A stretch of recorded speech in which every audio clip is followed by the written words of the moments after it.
Bharatiya Janata party के जो portals हैं, जो न्यूज़ चैनल्स हैं, उसमें किस तरह से खबरों को तोड़ मड़ोड़ करके पेश किया जाता है और किस तरह से साजिश रची जाती है, उसका एक नमूना आज मैं आपके सामने लेकर आया हूं।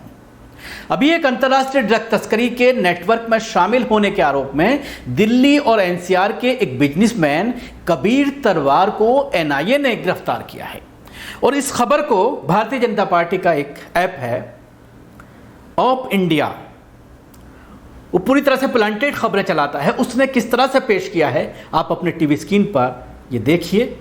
इस खबर को जब हेडिंग के तौर पर जब लगाया गया तो उसमें जिस फोटो का इस्तेमाल किया गया है उसमें कबीर तलवार, जिसको एनआईए ने गिरफ्तार किया है ड्रग तस्कर के मामले में, एक बड़ा बिजनेसमैन है दिल्ली का, जो मुंद्रा पोर्ट में आपको याद होगा अभी 3000 किलो जो ड्रग्स पकड़ी गई थी, कई हजार करोड़ की ड्रग्स ये बताई जा रही थी, उस मामले में इसको गिरफ्तार किया है।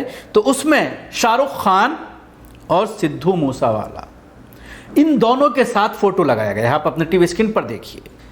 यानी शाहरुख खान और सिद्धू की छवि को धूमिल करने के लिए और ये बताने के लिए कि इन लोगों के ताल्लुकात ड्रग तस्करों से हैं, इस खबर को जानबूझ करके इस खबर में इस फोटो को लगाया गया है। लेकिन इसके साथ ही सोशल मीडिया पर भारतीय जनता पार्टी का जो फेवर करते हैं, जो बीजेपी और आरएसएस और संघ का जो फेवर करते हैं, जिसमें अक्षय कुमार सरफहरिस्त हैं, जो आम के लेकर के प्रधानमंत्री नरेंद्र मोदी का इंटरव्यू करते हुए कई बार ट्रोल हो चुके हैं, बार बार उसको ट्रोल किया जाता है, पुराने वीडियो निकाले जाते हैं और उनको ट्रोल करके लोग मजा लेते हैं सोशल मीडिया पर। उनका फोटो भी इस शख्स के साथ आप अपने टीवी स्क्रीन पर देख सकते हैं, अक्षय कुमार ड्रग तस्कर के साथ, लेकिन इस फोटो को जानबूझ करके नहीं लगाया गया। दूसरा फोटो आप अपने टीवी स्क्रीन पर देखिए, रवि किशन जो भारतीय जनता पार्टी के मेंबर ऑफ पार्लियामेंट हैं, वो भी इस तस्कर के साथ नजर आ रहे हैं। लेकिन ये दोनों फोटो ऑप इंडिया को या भारतीय जनता पार्टी की फंडिंग जो वेबसाइट्स हैं फंडिंग की हुई, उनको ये फोटो नजर नहीं आए या जानबूझ करके साजिशन इन फोटोओं को छुपा कर रखा गया, इनको अपलोड नहीं किया गया अपने इस हेडिंग के साथ, जानबूझ करके मूसावाला, और क्योंकि मूसावाला को कांग्रेस से करीबी बताया जा रहा है कि उनका कांग्रेस से ज़्यादा करीबी थे, और उसके साथ ही शाहरुख खान को लेकर के जिस तरह से संघ के लोग, आरएसएस के लोग बार बार निशाना बनाते हैं, तो जानबूझ करके ये खबर इस तरह से लगाई गई। तलवार को एनआईए ने गिरफ्तार किया है। वह दिल्ली के सम्राट होटल में प्ले बॉय बार चलाता है। उसका दिल्ली एनसीआर में ही नहीं, दुबई में भी एक रेस्टोरेंट है। गिरफ्तार किए गए आरोपियों में हरप्रीत सिंह तलवार उर्फ कबीर तलवार और प्रिंस शर्मा का नाम शामिल है। दोनों दिल्ली के रहने वाले हैं। आरोप है कि दोनों शख्स अफगानिस्तान से भारत लाई गई 3000 किलो हेरोइन की भारी भरकम खेप की तस्करी में शामिल थे। पिछले साल गुजरात के मुंद्रा पोर्ट में करीब 3000 किलो हेरोइन जब्त की गई थी। बताया गया है कि समुद्री रास्ते से यह हेरोइन अफगानिस्तान से लाई गई थी। एनआईए ने पहले दिल्ली के बिजनेसमैन तलवार से पूछताछ की और बाद में गिरफ्तार कर लिया। भारी भरकम हेरोइन की खेप की डिलीवरी और खरीद में भी कई लोग शामिल थे।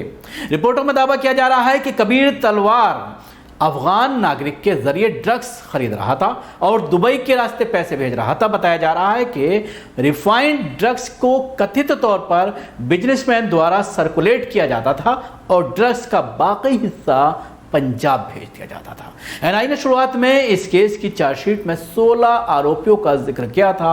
एनआईए के सूत्रों के हवाले से कहा गया है कि एजेंसी को संदेह है कि इस तस्करी से जुटाए पैसे को अफगानिस्तान भेजकर आतंकी गतिविधियों की फंडिंग की जा रही थी।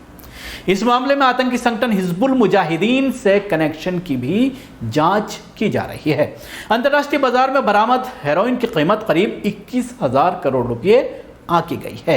मादक पदार्थ को अफगानिस्तान के कंधार से ईरान के बंदर अब्बास बंदरगाह और वहां से फिर गुजरात के मुंद्रा बंदरगाह भेजा गया था।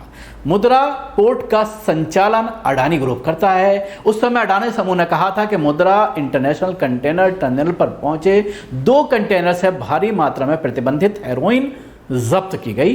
देश के किसी भी पोर्ट संचालक के पास कंटेनर्स को खोलकर उनकी जांच का अधिकार नहीं होता है, इसलिए मामले में उसकी कोई भूमिका नहीं है। आपको याद होगा कि जब ये खेप पकड़ी गई थी, सवालात उठे थे अडानी के ऊपर, और अडानी पोर्ट पर जो ये खेप पकड़ी गई उसके बाद भी लगातार 2-3 बार इस तरह की खेप पकड़ी गई हैं, जिसको लेकर कांग्रेस लगातार हमला बोलती रही है अडानी ग्रुप पर।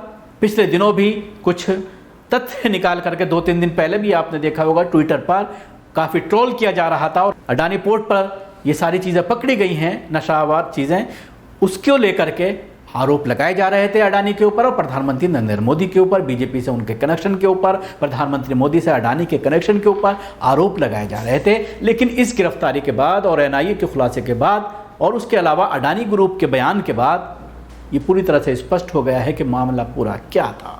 शुक्रिया, आपको हमारी कोशिश कैसे लगी ज़रूर बताएं। हमारे यूट्यूब चैनल को सब्सक्राइब करना ना भूलें, इसके साथ ही बेल आइकन जरूर दबाएं। अगर आप ये वीडियो फेसबुक पर देख रहे हैं तो पेज को लाइक करें, इसके साथ ही फॉलो भी करें।